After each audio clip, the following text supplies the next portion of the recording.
Bonjour à tout le monde.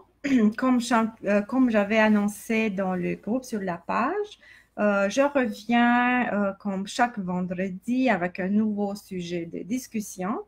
Le sujet que je propose aujourd'hui se relié à la nuit noire de l'âme. C'est un sujet qui m'a été demandé, qui m'a été proposé parce qu'il y a beaucoup de personnes qui aimeraient connaître qu'est-ce qui se passe, qu'est-ce que ça signifie effectivement la nuit noire de l'âme. C'est quand elle commence, quand elle finit, qu'est-ce qui se passe à l'intérieur, pourquoi on vit ça.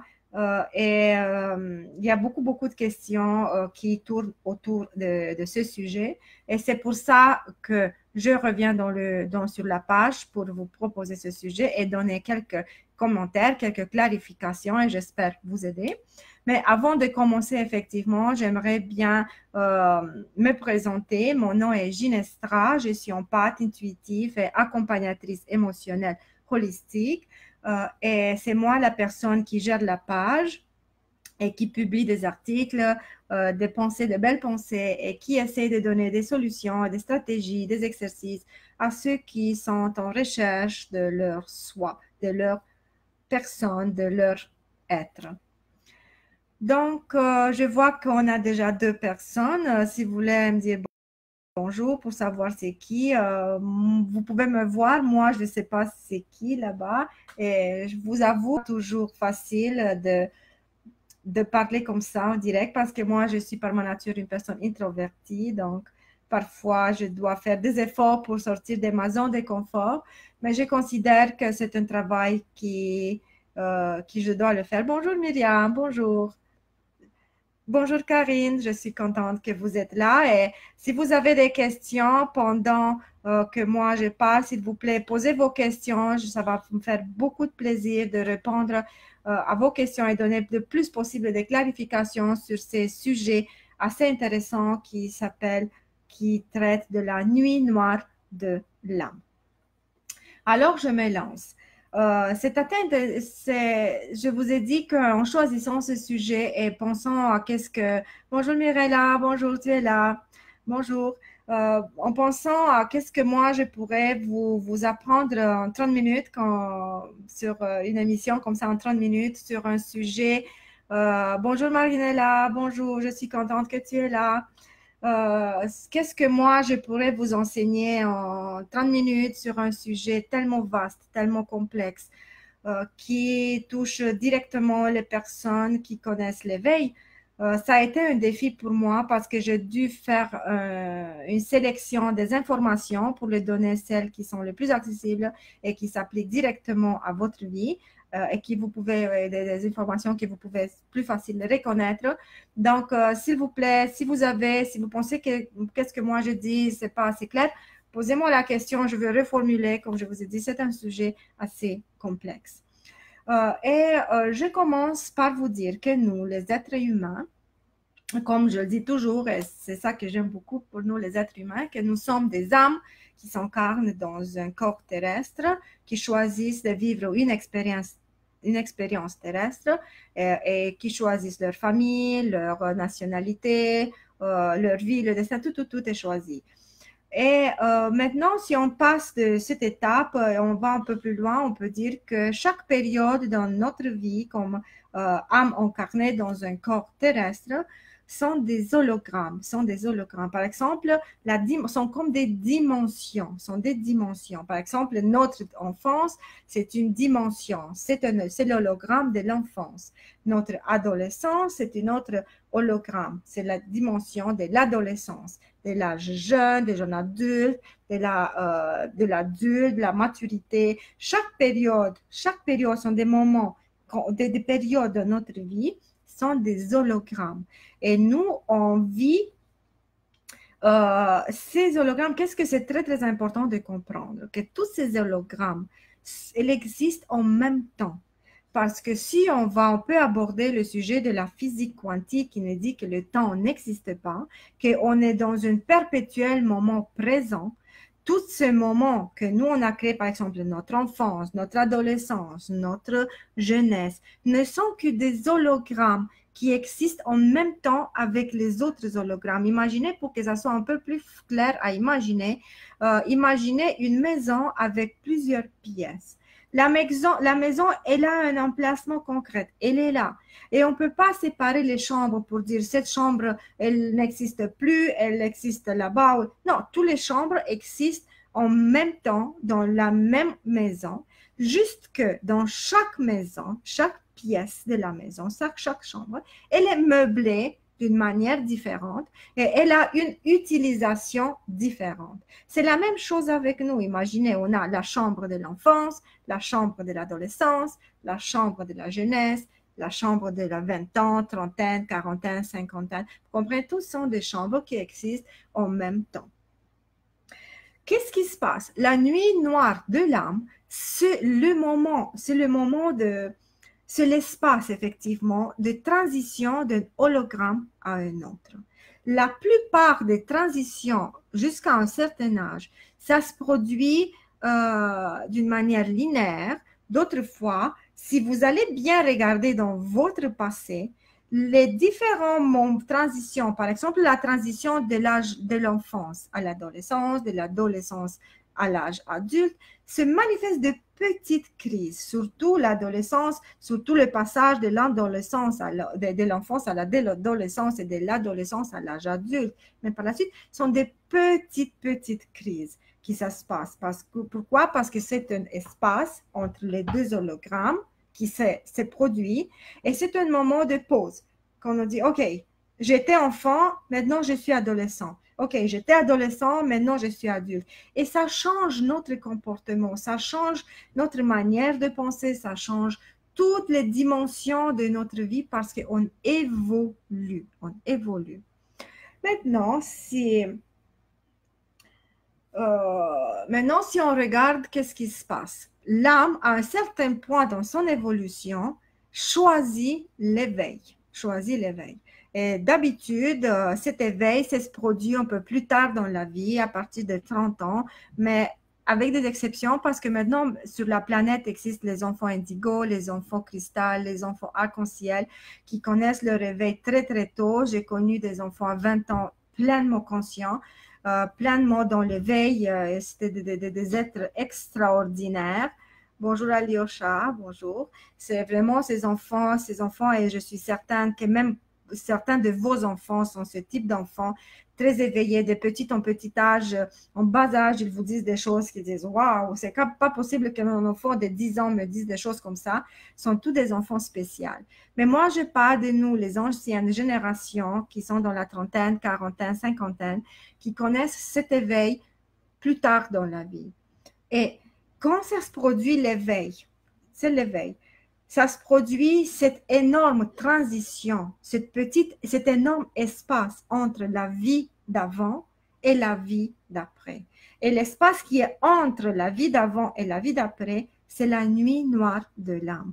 C'est un moment où on devient conscient que quelque chose fonctionne plus dans notre vie, on prend des grosses décisions pour faire des gros changements, mais ces changements viennent avec beaucoup de souffrance. Et c'est caractéristique pour la nuit noire de l'âme, c'est caractéristique, ces moments de détresse, ces moments de souffrance, ces moments de solitude, ce moment d'abandon total, tu te sens abandonné.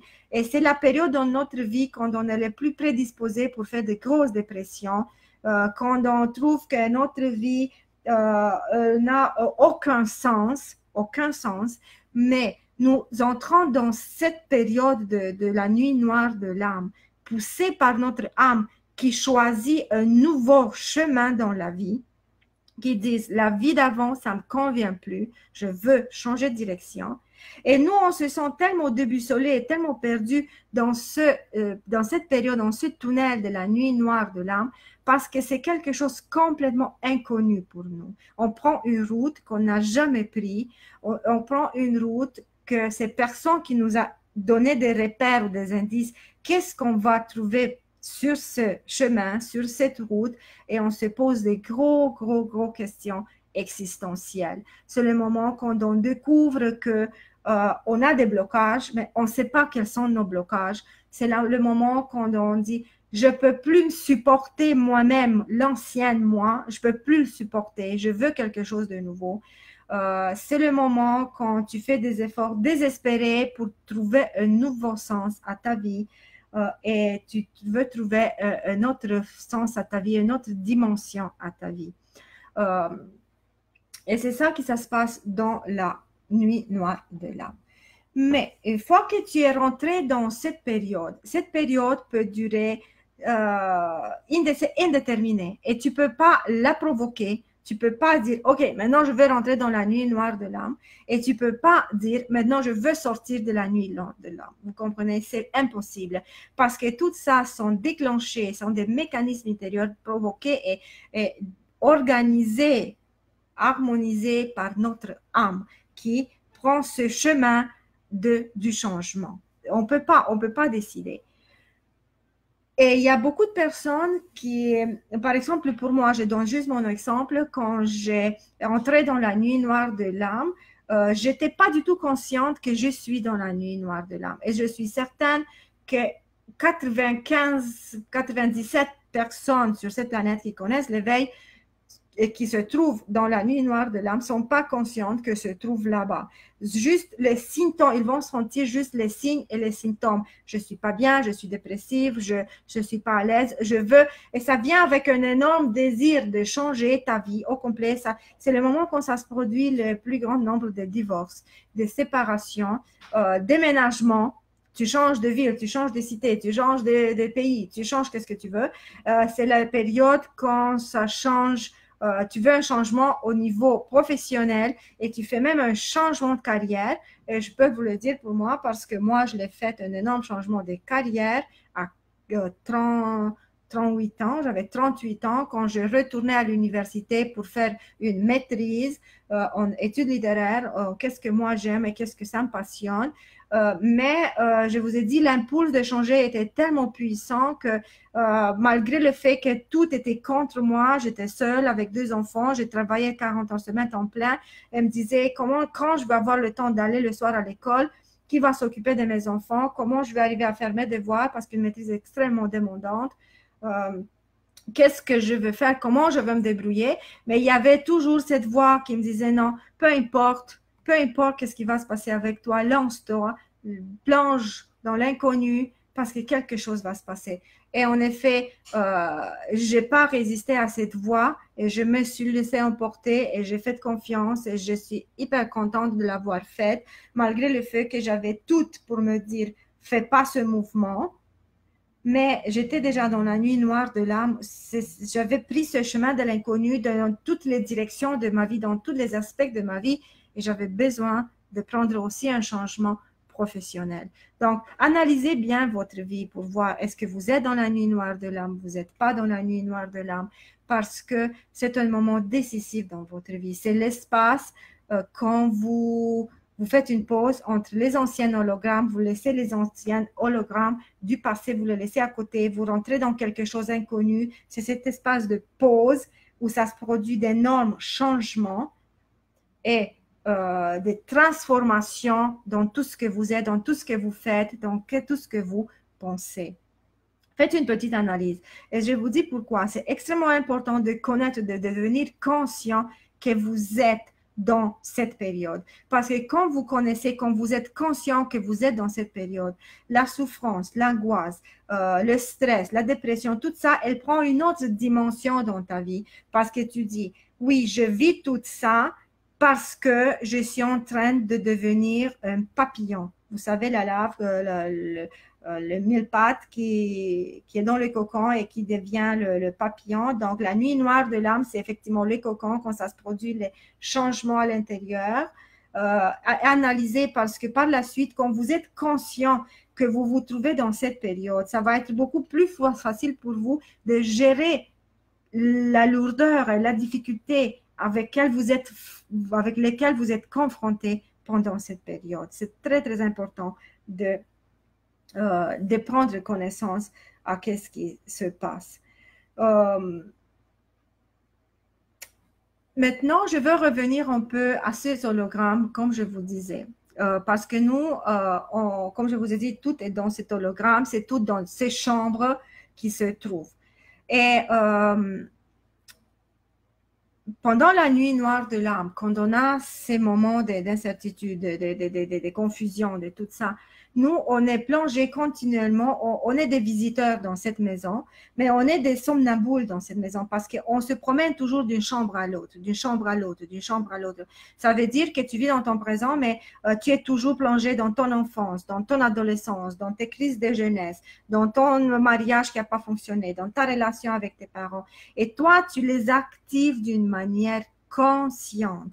Parce que chaque hologramme, par exemple, imaginez juste l'hologramme de l'enfance, OK? C'est l'enfance. Tu as grandi maintenant. Mais le fait que dans cet hologramme, tu as eu un trauma, tu as eu des problèmes, tu as eu des choses qui ne sont pas résolues, tu as eu beaucoup de souffrances, ils ont des conséquences sur ton présent. Ils ont des grosses conséquences sur ton présent. Et alors, d'une manière ou d'une autre, tu retournes toujours parce que là-bas, c'est la souffrance.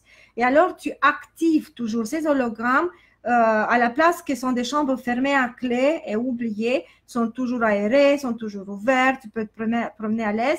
Mais le problème, c'est que quand tu rentres dans ces chambres, dans ces hologrammes, dépendamment de l'âge où tu t'es produit des choses, c'est pas juste que tu es un visiteur, tu deviens l'acteur dans ces chambres. Alors, à la place, quand tu vas te penser à ton enfance où tu as eu un gros problème, où tes parents t'ont pas aimé, ou tu as eu un choc, un accident de voiture, un traumatisme, c'est pas que juste tu dis, ah, je me rappelle qu'est-ce qui m'est arrivé. Non, tu commences à pleurer, tu commences à ressentir exactement tout ce qui s'est passé parce que tu es devenu acteur dans cet hologramme. Tu es devenu acteur. Et un problème encore plus grave qui ça se passe. Quand vous restez tout le temps dans ces chambres, dans ces hologrammes, dans cette nuit noire de l'âme, vous ne leur donnez pas la chance de se fermer parce que vous les réactivez tout le temps. Et quand elles sont tellement vivantes, elles sont actives. Et alors, vous réactivez aussi les personnes qui vous ont blessé.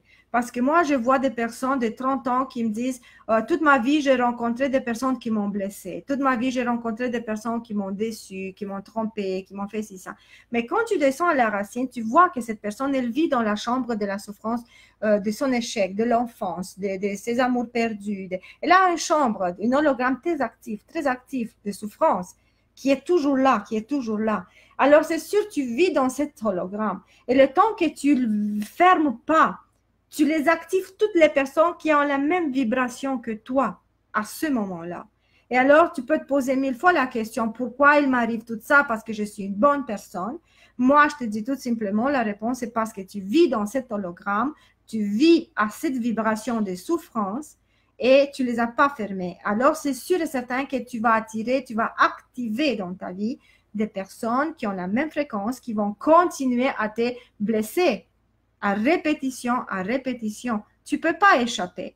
C'est ça la solution que je propose et que je donne et qui d'ailleurs, ça se passe dans la nuit noire de l'âme, poussée par les souffrances, poussée par le désespoir, c'est de fermer toutes ces pièces, de fermer toutes ces chambres et de les laisser à leur place et de vivre dans un continuum présent parce que le changement, je vous dis quelque chose de très important, le changement dans notre vie, ça se passe dans le présent. Dans le présent, ça se passe le changement pour notre vie. Je décide maintenant, d'une manière consciente, de changer ma vie. C'est maintenant que je fais un travail conscient de guérir mon passé. C'est maintenant que je prends la décision consciente de ne plus m'inquiéter pour mon avenir. C'est maintenant, tout ça se passe dans le présent. Et la transformation et l'évolution d'une personne, c'est en spirale.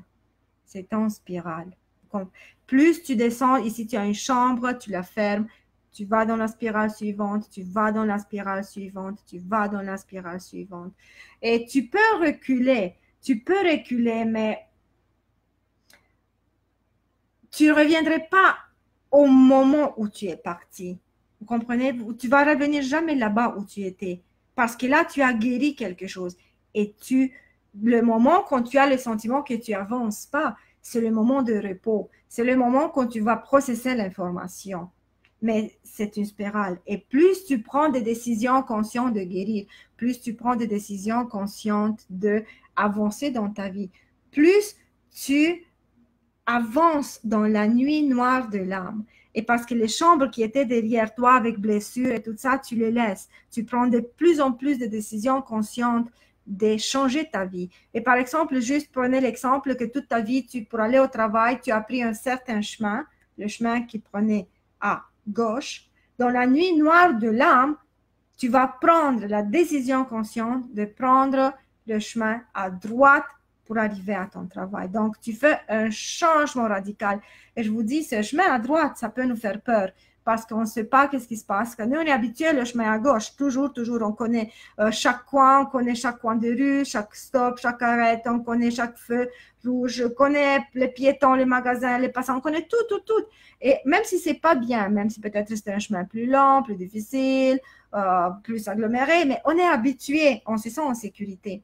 Mais dans la nuit noire de l'âme, on va prendre la décision consciente, prendre le chemin à droite. Et ça fait peur. Parce que tu ne connais pas qu'est-ce qui va se passer sur ce chemin. Tu ne connais pas la direction, tu ne connais pas les obstacles, tu ne connais rien. Mais c'est ce désir d'avancer. Et tu dis, peu importe, je veux avancer. Et une fois que tu prends toujours dans ta vie des décisions conscientes, de ne plus retomber dans tes anciens modèles de comportement, de ne plus retomber dans tes anciennes blessures. Tu ne veux plus retourner où tu étais. Alors, chaque fois, tu vas ouvrir un nouveau chemin à droite qui va te mener dans une autre direction, dans l'inconnu, dans l'imprévu, mais qui va t'aider, c'est très important de retenir ça, qui tous ces chemins à droite qui sont inconnus, apeurants et tout ça, vous aident à vous découvrir vous-même, qui vous êtes finalement, Parce que avant la nuit noire de l'âme, dans tous les hologrammes qui existent avant, à partir de notre enfance, nous on développe, nous on cristallise et on consolide certains archétypes des comportements.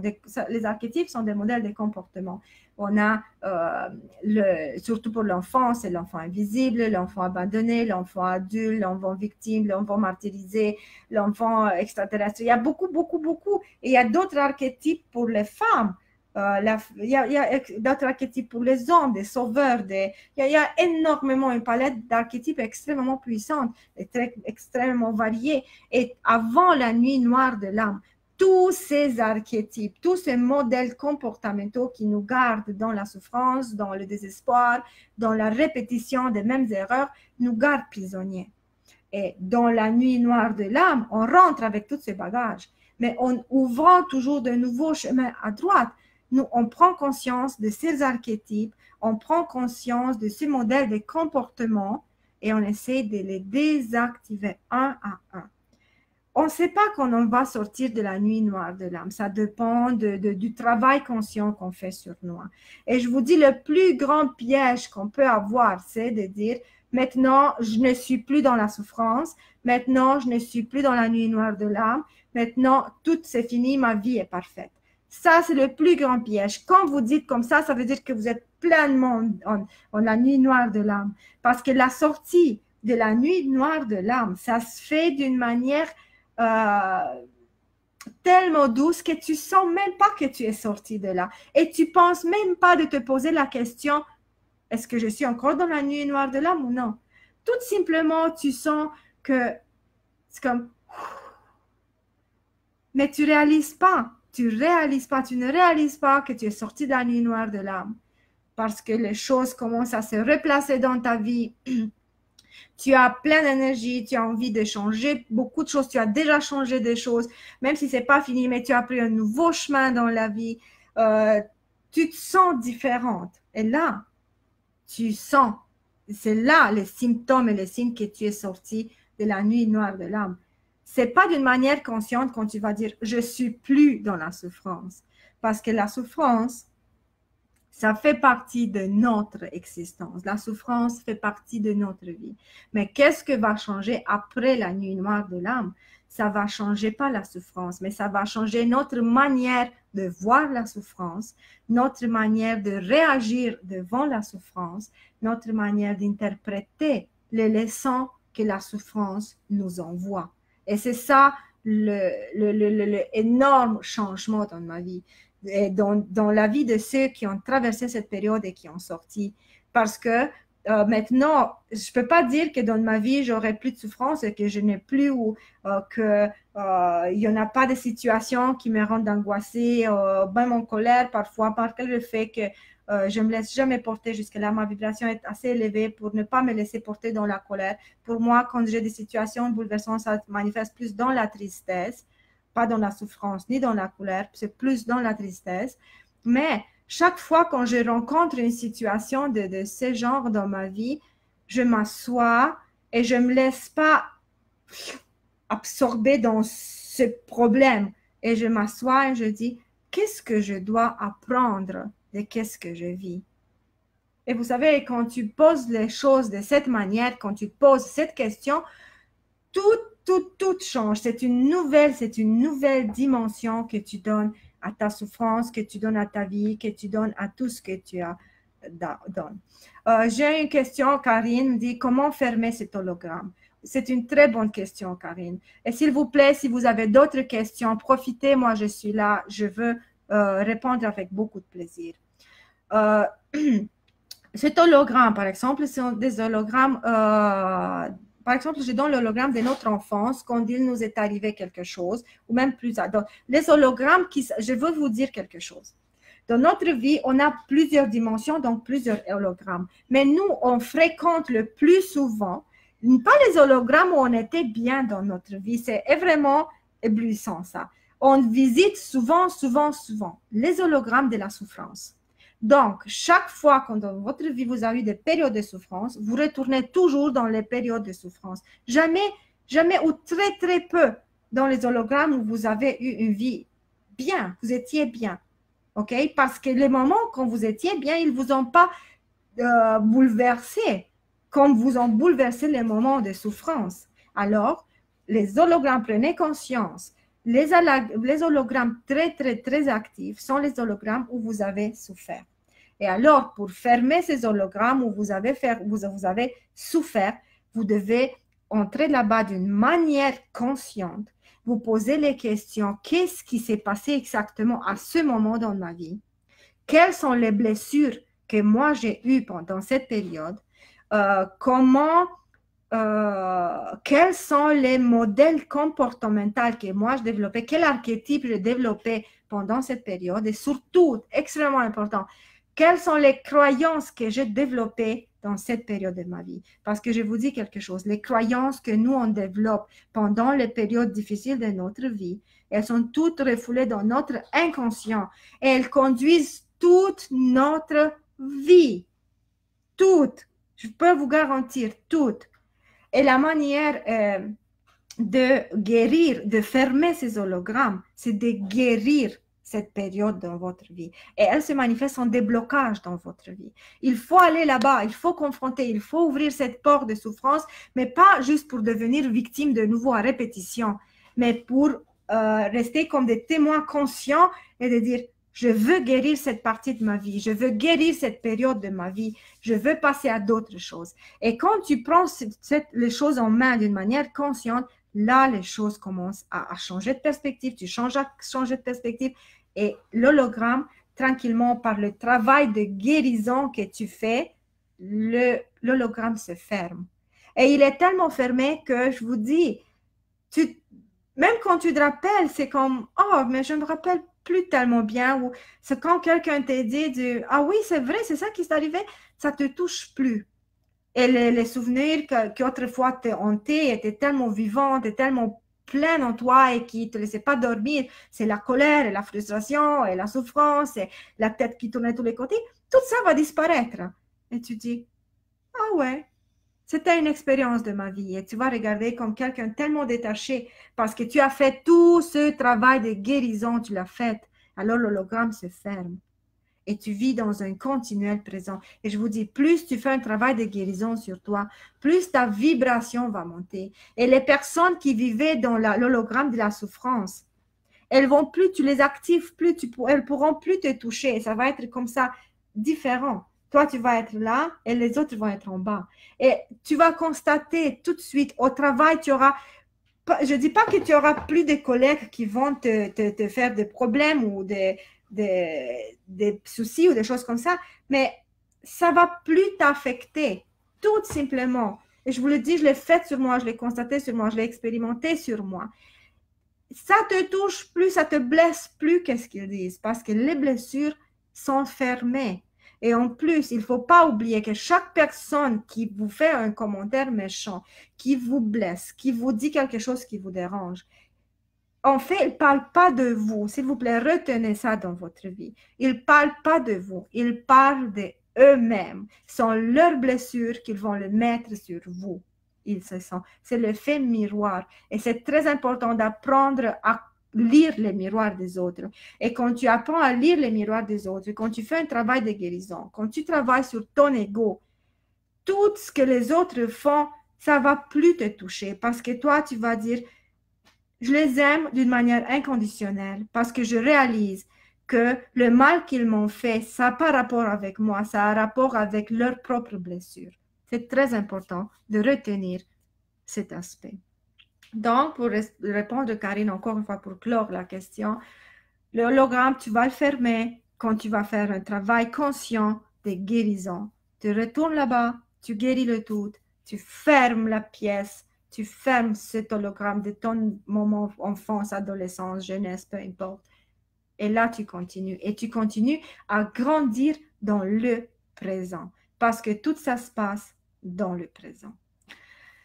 Donc, j'aimerais savoir, Alyosha, Sarah, Karine, Christelle, Marinella, tous les autres qui vous êtes là, si vous avez des questions par rapport à ce sujet, posez-moi les questions. J'ai encore quelques minutes.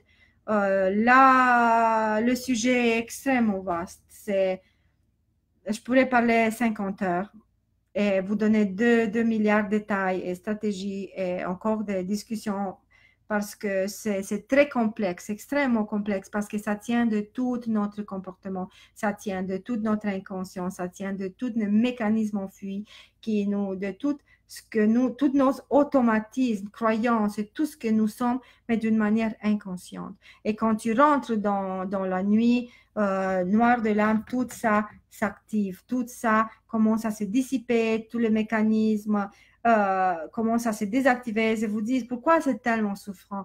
Parce que l'ancien moi est en train de mourir. Et ça fait mal parce que tu perds le connu. C'est ça qui fait peur dans la transformation. C'est ça, c'est pour ça qu'il n'y a pas beaucoup de personnes qui ont vraiment le courage de prendre, OK, je me lance, je veux me transformer. Parce que dans la transformation, ça veut dire qu'une partie de toi va mourir.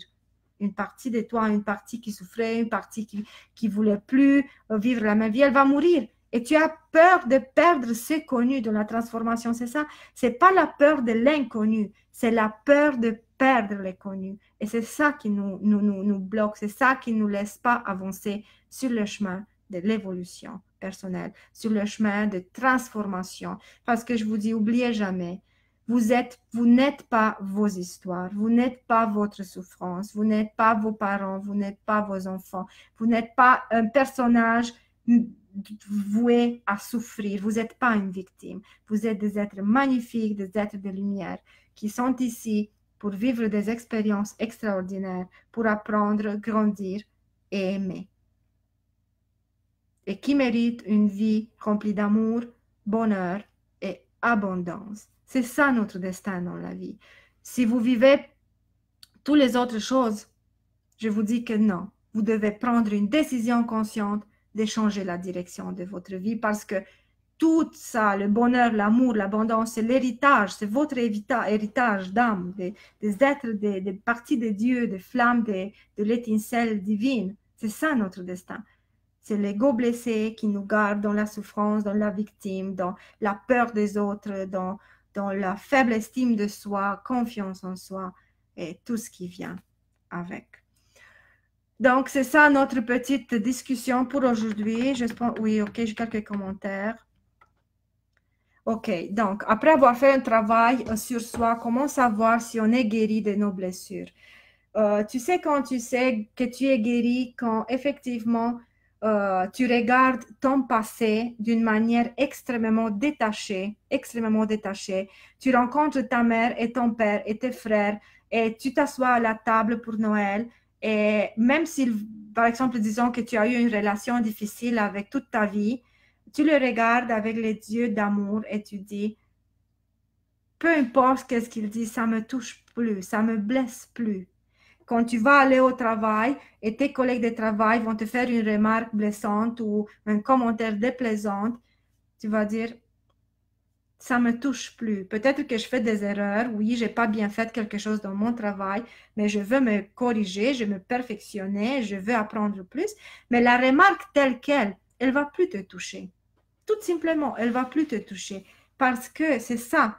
Quand tu regardes tous les autres avec les yeux d'amour, avec les yeux de la compréhension totale qu'ils vivent encore dans leurs blessures, le comportement ne te touche plus. Et tu te regardes toi, et tu te regardes comment tu peux avancer et comment tu peux t'améliorer, devenir quelqu'un d'autre. À la place d'avoir toujours peur de qu'est-ce que les autres vont dire, qu'est-ce que les autres vont penser de toi, qu'est-ce que les autres vont te juger, à quel moment tu attends toujours l'opinion des autres. Non, non, tout ça va disparaître. Tout ça va disparaître, Christelle. Et tu vas savoir que tu es guérie quand tu vas regarder le ciel et tu vas être heureuse.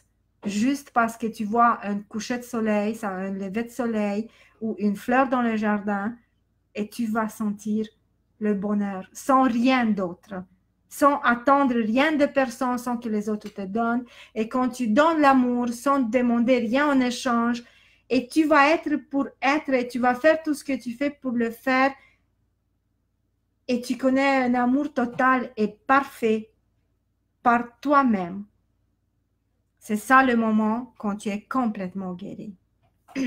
Mirella me pose une autre question, je le sens en tant qu'adulte. Dans la nuit noire de l'âme ou après, nous serons toujours confrontés à des anciennes blessures. Oui, Mirella, toujours, toujours, toujours, parce que dans la nuit noire, ça se passe quand toute notre vie, on a pris le chemin de gauche, mais d'un coup, on prend le chemin de droite. Et pour avoir la force de prendre le chemin de droite, tu vas être confronté à tes blessures. Absolument, tu vas être confronté à tes blessures pour les guérir. Parce que si tu n'es pas confronté à tes blessures, si tu ne les guéris pas, si tu ne prends pas la décision consciente de les guérir, tu ne peux pas prendre le chemin à droite. Tu n'as pas de force, même si tu veux. Tu as peur, tu es angoissé, tu es stressé, tu as peur de perdre les connus et tout de suite, tu vas aller instinctivement de nouveau à gauche, dans les mêmes erreurs, dans les mêmes problèmes, dans le même comportement. Vous savez, Albert Einstein disait que la plus grosse bêtise de l'être humain, c'est de faire toujours, de faire à répétition le même acte ou de poser les mêmes comportements et d'attendre des résultats différents. Donc, c'est la même chose. Le temps que tu ne vas pas changer tes agissements, tu ne vas pas changer ton comportement, tu ne pourrais pas avoir des résultats différents. Et le temps que tu n'es pas confronté avec tes problèmes, le temps que tu ne les trouves pas, de dire quel est mon problème? Quel est mon problème? Le temps que tu ne le trouves pas, tu ne peux pas guérir. Tu ne peux pas, tout simplement. L'évolution et les obstacles ne sont jamais terminés. Non. Désolée, mais non. Toute notre vie, on évolue. Mais comme je disais, quand tu arrives à un certain niveau, les obstacles, tu les vois plus comme obstacles, tu les vois comme des leçons. Tu les vois tout simplement comme des leçons. Et tu dis, qu'est-ce que je peux apprendre de ça? Et même si une situation ou une autre finit mal, tu souffres plus. Oui, ça touche parce qu'on est des humains, ça touche d'une manière ou d'une autre, mais tu es plus pris dans la souffrance. Tu vas processer l'information et la situation d'une autre manière, comme dans la perspective, oui, je sais que j'ai grandi parce que j'ai la force de me regarder d'une manière objective dans cette situation. Et aussi, la nuit noire de l'âme, aussi lourde, longue et souffrante, n'arrive qu'une fois dans la vie. Ouh, je te dis, ça c'est une bonne question. Mais je te dis, la grosse, grosse, grosse nuit noire de l'âme arrive une seule fois dans la vie. En avant, on avait de petites crises. Mais qu'est-ce qui se passe? La nuit noire de l'âme, ça se produit quand tu rentres pleinement dans l'éveil. Et l'éveil, tu le vis une seule fois. Parce qu'une fois que tu es éveillé, tu ne retournes plus dans l'inconscient, tu peux plus t'endormir. comme tu es éveillé, tu ne peux plus t'endormir. Oui, il y a un processus, il y a une évolution, il y a une spirale, il y a tout ça, mais tu ne pourrais plus jamais revenir où tu étais. Et plus jamais tu vas revenir dans la nuit noire de l'âme de cette manière. Tu vas avoir d'autres souffrances, tu vas avoir d'autres problèmes, mais plus jamais comme ça. Parce que tu vas avoir acquis des moyens, des stratégies et surtout la sagesse nécessaire pour les affronter d'une manière différente. Et j'ai d'autres questions ici. Chaque fois que je décide de prendre une autre route, je me prends un mur. Du coup, je n'ose plus. Oui, et tu sais pourquoi, Karine? Parce que tu n'as pas guéri la blessure. Parce que tu ne peux pas prendre une nouvelle route. Le temps que tu ne sais pas qu'est-ce que ça te bloque. Tu ne peux pas. Tu ne peux pas. Le temps que tu n'as pas guéri ta blessure. C'est impossible. C'est impossible. C'est pour ça que tu arrives toujours dans la même situation. Parce qu'en premier, tu dois faire un travail de guérison. Et quand tu fais un travail de guérison, là, ça s'ouvre les portes. Je te dis, les portes s'ouvrent tout simplement devant toi. Les portes s'ouvrent, les chemins s'ouvrent, les situations, les personnes. À la place de courir toi après un partenaire de vie, c'est le partenaire qui va te trouver. À la place de poser 2500 CV pour trouver un emploi, c'est quelqu'un qui va t'appeler pour un emploi. Donc, c'est une nouvelle dimension dans ta vie. Donc, les chemins vont s'ouvrir tout simplement à toi et tu n'auras plus à affronter des murs pour te blesser contre ces murs. Oui, ose. Moi, je te dis, Karine, renonce pas, abandonne pas, mais trouve tes blocages, trouve tes blessures. Et c'est comme ça, il faut les désamorcer. Et là, tout va s'ouvrir devant toi. Reste pas dans la peur, reste pas dans l'ancien, toujours à gauche, toujours à gauche, toujours à gauche. Fais pas ça. Fais pas ça. Parce que c'est pas bon de rester comme ça. Vous comprenez qu'est-ce que c'est très important? Mirella, à l'heure actuelle, je vois les obstacles, même s'ils me font mal, comme des leçons à apprendre. Exactement, Mirella. Mais il faut comprendre, oui, absolument, mais tu dois comprendre tous les mécanismes qui se cachent. Et ça, quand tu arrives à le voir comme des leçons, ça veut dire que tu as déjà avancé sur ton chemin. Il reste des choses à faire, il reste des choses à régler, mais le principal, c'est déjà fait. Ce désir de prendre à droite, tu l'as. Et déjà des chemins qui doucement vont s'ouvrir à toi à droite. Et maintenant, j'ai une autre question, une seule fois, Christelle. Donc, c'est ça pour aujourd'hui. Je pense que j'ai répondu à vos questions sur ce sujet tellement controversé. J'ai fait de mon mieux, s'il vous plaît. Si vous avez toujours des questions, n'hésitez pas à les poser, même si la vidéo est fermée, même si c'est fini, même si vous regardez les enregistrements. Moi, je vois toujours les commentaires. Et si vous avez le goût d'apprendre plus, s'il vous plaît, venez dans nos groupes. On a d'autres discussions chaque vendredi. Je réponds encore des questions. C'est une autre dynamique. Et comme je dis, moi, je suis accompagnatrice émotionnelle holistique. Je suis spécialisée à trouver les blocages et à les défaire les blocages. Donc, si vous vous trouvez dans votre vie à un moment où vous ne pouvez plus avancer, contactez-moi en privé et on va voir comment je peux vous aider, comment je peux vous accompagner pour sortir de ce trou où peut-être que vous pensez que c'est correct de rester, mais c'est jamais correct de rester dans ce trou sans lumière parce que nous sommes destinés à vivre pleinement dans l'amour, l'abondance et être heureux.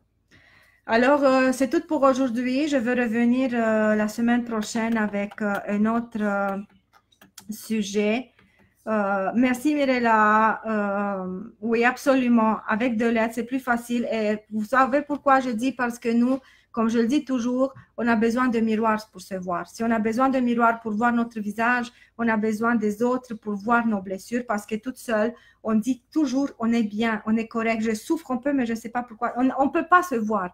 C'est pour ça qu'on a besoin des autres pour voir exactement nos blessures et surtout pour nous accompagner et nous donner des stratégies pour nous donner des solutions. C'est plus facile parce que de l'extérieur, surtout des personnes qui sont douées, qui peuvent voir en vous et qui peuvent vous accompagner, vous entourer de cet espace d'amour et de protection. Parce que je vous dis quelque chose, faites attention, s'il vous plaît. Quand vous vivez des moments difficiles dans votre vie, et surtout vous êtes plongé dans la honte, la culpabilité, des émotions très lourdes, ouvrez pas votre cœur à n'importe qui, parce que si vous ouvrez votre cœur à des personnes qui vont vous juger, qui vont vous regarder de la mauvaise manière, qui à la place de vous soutenir vont dire hey, je t'avais dit que tu ne devais pas faire ça, je t'avais dit que tu vas arriver là-bas, ou oh je suis certain que c'est pas bon, qu'est-ce que tu as fait. Faites jamais ça, parce que là, à la place de vous débloquer, à la place de trouver vos blocages et d'enlever, vous allez créer d'autres. Donc, toujours, s'il vous plaît, consultez des personnes neutres d'habitude, neutres. Très peu de personnes dans la famille sont capables de nous écouter d'une manière ouverte. Cherchez des accompagnatrices douées, cherchez des accompagnatrices qui peuvent vous soutenir, vous épauler et vous montrer cet amour dont vous avez besoin dans votre cheminement. Et dans cet espace de non-jugement et d'amour, vous pouvez effectivement ouvrir votre cœur et guérir de ce passé lourd et avancer dans votre vie. Parce que je vous dis, notre destin, c'est de vivre heureux. Il faut juste prendre la décision de le faire, avoir le courage de le faire et faire tous les sacrifices que ça demande. Du temps, argent, travail sur soi et tout ce que ça vient avec. Donc, c'est ça pour aujourd'hui. Je vous remercie à tous d'avoir été là. Vous êtes magnifiques. Je vous aime beaucoup et je vous envoie tout mon amour. À vendredi prochain avec un autre sujet de discussion. Au revoir.